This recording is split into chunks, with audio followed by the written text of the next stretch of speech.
Everybody, welcome back to the Quiet Time Podcast with your host, Benny Fowler, and your other host, Benny Fowler Jr., CEO.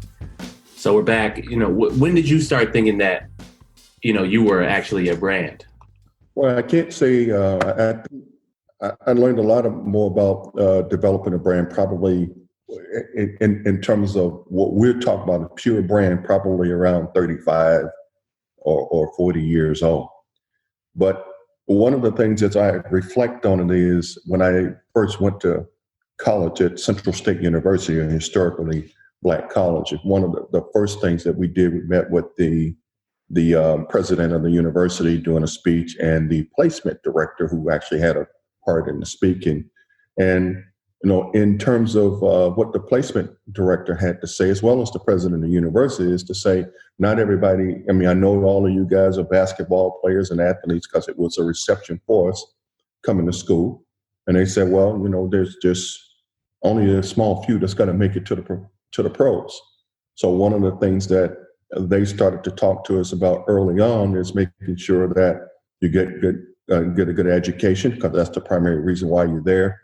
And because that was going to form the basis of what you would be if you were going to be trying to go to a prospective employer. So therefore, what you're going to be able to write on the resume starts to form what you're going to be able to talk about to represent yourself.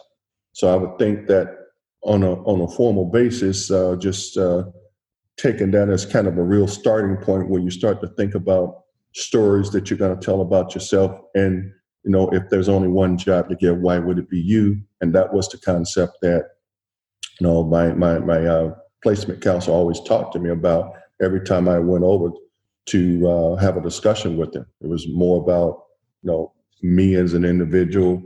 Yes, you're an athlete, but what about an athlete? And how does that translate to what you actually want to do, when you leave school?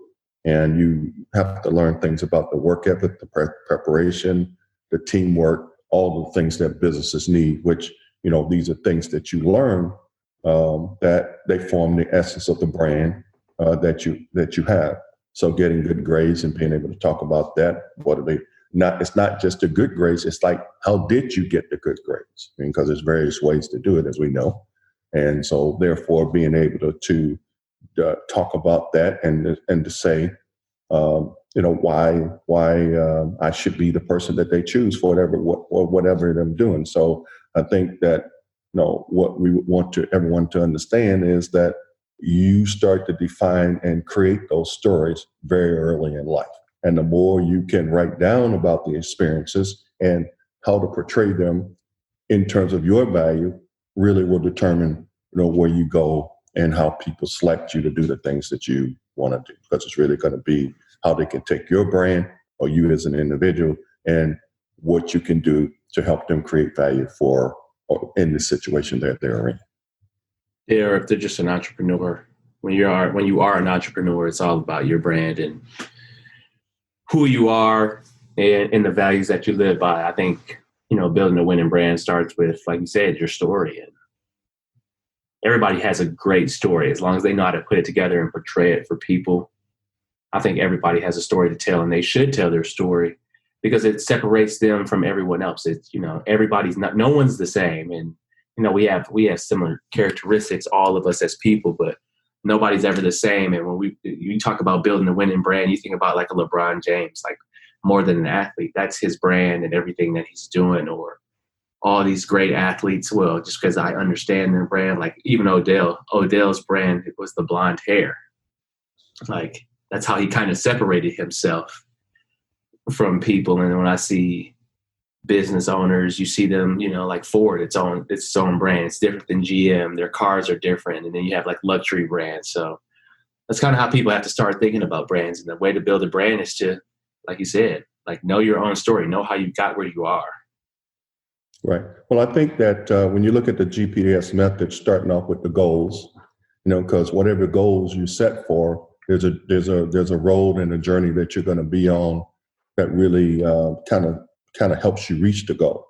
And I think that, every time you start thinking about setting those goals and where you want to be, there are going to be steps that you have to take, and every step there'll be elements that come easy for you in some cases, and then there'll be scenarios when you start to move into the world's elite, where the competition is it's the same as you. So if you take the story that you've told before in terms of coming out of high school, it's fairly easy for you, and then you went to college, and you find out very quickly that there's people that have equal talent, and in some cases there may be superior talent.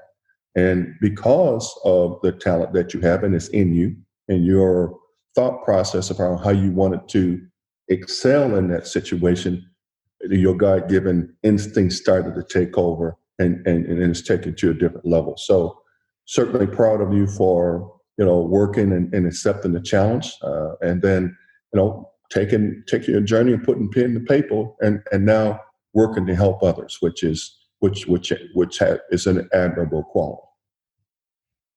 Yeah, it's just my brand is just developing over time, and that's kind of what it's all about. Is that your brand doesn't have to stay just one thing. Like my brand was being an athlete. Now it's being an athlete, but also giving back to other athletes, but also helping the high level entrepreneurs and CEOs, as well as your brand has developed over time. Yeah, well, I think that's right. I mean, I think that the way I characterize my journey is I've started off with some small steps, and every time I go back, I always think about getting out of school, starting to work, having a family, being involved in the community, so it's all building. And then every one of those circumstances, you throw yourself into it to try to, have fun with it and make it the best it can be by just a contribution of what you do as an individual in society. And through those steps, as we both know, there's going to be some positive perception, some medium, and some people may not even like what you're doing. But the one thing that I can say is, the one thing that I hope defines the brand is every time I showed up somewhere, I wanted to make an impact in a positive way on the scenarios and the places that I've ever been. And I think, when you look at whether it be school or athletics or leading in the community or at GM, Chrysler, Ford, Jaguar, Land Rover, all the way to the executive suite, I've been able to take my God-given talents, form the stories behind it, and use them to create positive change in the world today. And that's why I'm happy to be here with you as part of the quiet time and just being able to shape and have some of these conversations together with you. Yeah, it's all about sharing the message and giving back and having that positive influence like you have been over the years. I'm 29, so man, 29 years you've been giving back. Obviously, you've been giving to me, Chris, Taylor, Madison, Spesh, but also the other kids that, have been through the Power Stroke program, as well as, even in high school, and then Taylor's teams, Madison's teams, but just knowledge here and there. It's always good to give back and have a positive impact on people. Yeah, Benny, I think that's right, and I think you talked about it before. But, if we think of some of the parents that we met, that have been, positive contributors to us, Don and Coach Lee, Coach Bailey, Coach Robinson, Sean McCago, some of the people that you mentioned before. Phil Shanga Bay, Damon Blakemore, just to name a few, and all of the Falcons football coaches that you talked about the other day.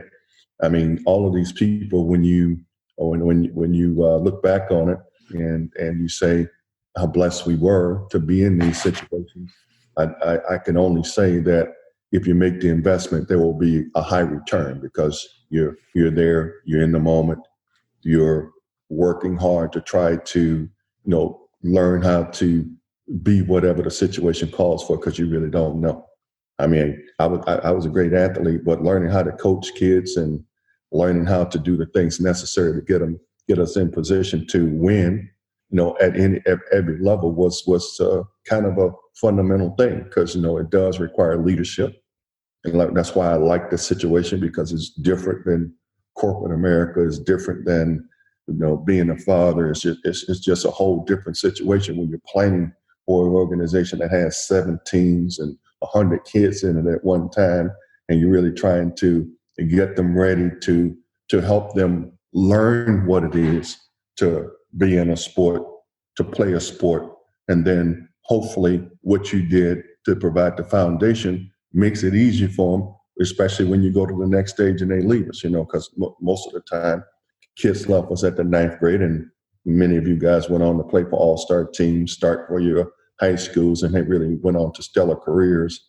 in your own rights. And I felt like you had the basic foundation to be able to do that when you left us. I mean, I love the fact that, some of you guys, when you were little, were very shy in terms of public speaking. You would always have speaking roles at the end and beginning, talking about that. And I just felt that these are things around that form winning ways and help you with a brand, because, you just have experienced that before being in front of people. And so I just think that these are all just things that we can do to continue to help people grow and develop. So basically all that stuff that you just said, for all the listeners out there, building a brand is more than just you. It's the people who you surround yourself with. So it's always take a look at your circle and who you're surrounding yourself with in order to enhance your brand. And there's a lot of research out there that says even your best friends, their friends, have an influence on who you are. So it doesn't matter how old you are, you got to surround yourself with the right people. Well, I agree with that, Ben. We certainly want to make sure that whoever you surround yourself with are going to help you achieve your goals. So sometimes you could surround yourself with some people that could either say, man, you ain't got to go to practice that day. Them guys are crazy. So I don't even know why you're doing that.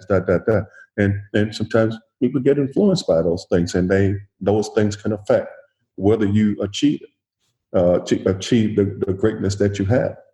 Sometimes people can get into your ear and start to tell you you're better than what you are. And that could cause you to miss out on some big situations if you really don't be excellent at what you do, become a part of the team, help the team win. And if that becomes your brand, it's easily accepted, especially if you're a superior athlete like yourself or like LeBron or like, some of these other guys that we mentioned, Draymond. I mean, you just, your talents just come through, on the basis of the foundation that's been established for you. Well, with that being said, everybody, thank you for tuning in to the Quiet Time Podcast. And we were talking about building winning brands. Leave comments and leave reviews on what you guys think about these episodes. And we look forward to hearing from you guys. And then leave more comments on what you guys might want us to talk about. We appreciate you guys for listening and staying tuned. Everybody, this is Benny Fowler III and Benny Fowler Jr. on the Quiet Time Podcast.